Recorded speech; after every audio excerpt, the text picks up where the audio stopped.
Okay, so now we're going to talk about third and fourth conjugation. And again, we're going to conjugate first, second, third, singular, plural, and first, second, third, singular, plural. Okay? Let's take the verb that we talked about earlier for third conjugation, which is duco ducere. Uh-oh, Eddie's climbing on my lap. Duco ducere. And for fourth conjugation, audio audire.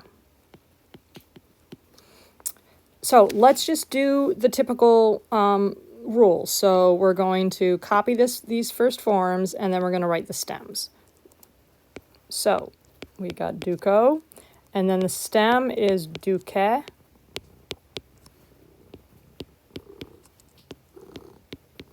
There's Eddie purring in the background.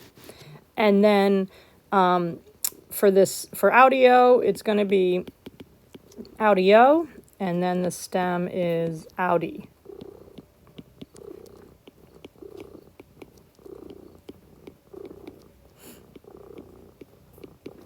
Okay, so next thing we're going to do is we're going to add the endings. So let's put on the endings. S, T, mus, tis, nt.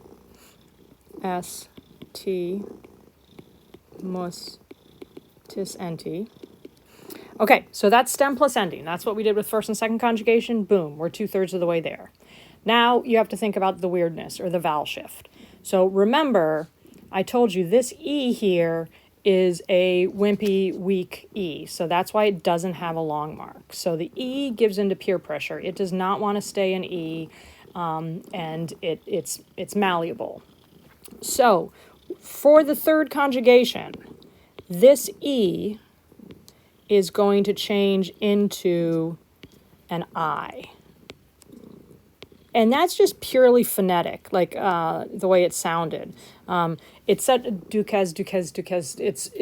A short E is pronounced so close to an I that basically the spelling changed because of the way it sounded. So that E is so wimpy that it kind of loses its identity and turns into an I. And then in this third person plural, it turns into a U. So instead of being duco, duques, duquet, ducemus, ducetus, ducent, it's duco, ducis, ducit, ducimus, ducitus, ducunt. And there are no macrons because those are weak vowels. And this is just for the third conjugation, and it is just because this E doesn't have a long mark, so it's easy to move around, okay? Fourth conjugation. This I has a long mark, so it's strong. It isn't going anywhere. It's not going to change. But the only weirdness in the fourth conjugation is you are going to add a U here, audiunt. And then as the rules go, you're never going to have a long mark in the third person. So audiunt. And again, that's just kind of a phonetic, the way it sounds. Think about it. When you you kind of say an I in the front of your mouth, and you kind of say an unt further towards the back. And so the kind of just naturally falls in there. It's easier to say audiunt than audint. Like it's just, that vowel just showed up just the way it's pronounced. So every third conjugation verb, the E is going to change either to an I or a U in this third person.